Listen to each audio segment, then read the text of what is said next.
ತಲಪಾಡಿಯಲ್ಲಿ ನಡೆದ ಭೀಕರ bus auto ದುರಂತಕ್ಕೆ ಸಂಬಂಧಪಟ್ಟಂತೆ ಮಂಜೇಶ್ವರ ಠಾಣೆಯ ಪೊಲೀಸರು ಅಪಘಾತಕ್ಕೆ ಕಾರಣನಾದ ಕೆಎಸ್ಆರ್ಟಿಸಿ ಬಸ್ನ ಚಾಲಕನನ್ನ ಬಂಧಿಸಿದ್ದಾರೆ.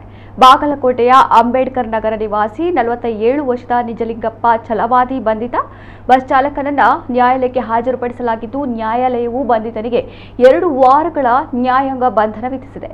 ಆಗಸ್ಟ್ 28ರ ಮಧ್ಯಾಹ್ನ ತಲಪಾಡಿ ಬಳಿ ರಾಷ್ಟ್ರೀಯ ಹೆದ್ದಾರಿ 66ರಲ್ಲಿ ಕೆಎಸ್ಆರ್ಟಿಸಿ ಬಸ್ ಆಟೋ ರಿಕ್ಷಾಗೆ ಡಿಕ್ಕಿ ಹೊಡೆದ ಪರಿಣಾಮ ರಿಕ್ಷಾ ಚಾಲಕ ಸೇರಿ 6 ಮಂದಿ ಸಾವನ್ನಪ್ಪಿದರು. ಅಪಘಾತದ ಬಳಿಕ ಚಾಲಕ ಬಸ್ನಿಂದ ಇಳಿದು ಹೋದ ಪರಿಣಾಮ ಇಳಿಜಾರು ರಸ್ತೆಯಲ್ಲಿ ಬಸ್ ಹಿಮ್ಮುಖವಾಗಿ ಚಲಿಸಿ ರಸ್ತೆ ಬದಿಯಲ್ಲಿ ನಿಂತಿದ್ದ ಪ್ರಯಾಣಿಕರು ಮತ್ತು ಮತ್ತೊಂದು ರಿಕ್ಷಾಕ್ಕೆ ಡಿಕ್ಕಿ ಹೊಡೆದಿತ್ತು. ಈ ಘಟನೆಯಲ್ಲಿ 2 ಗಾಯಗೊಂಡಿದ್ದರು.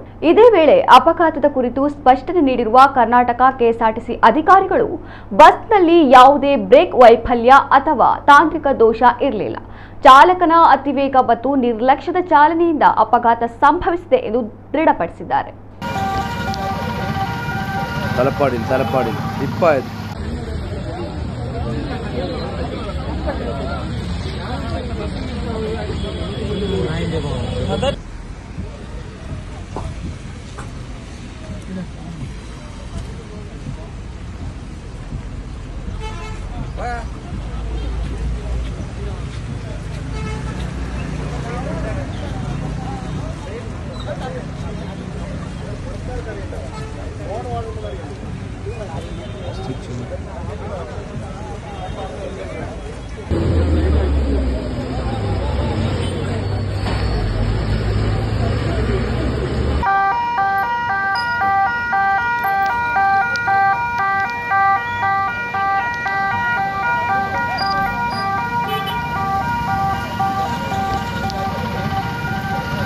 ತಲಪಾಡಿ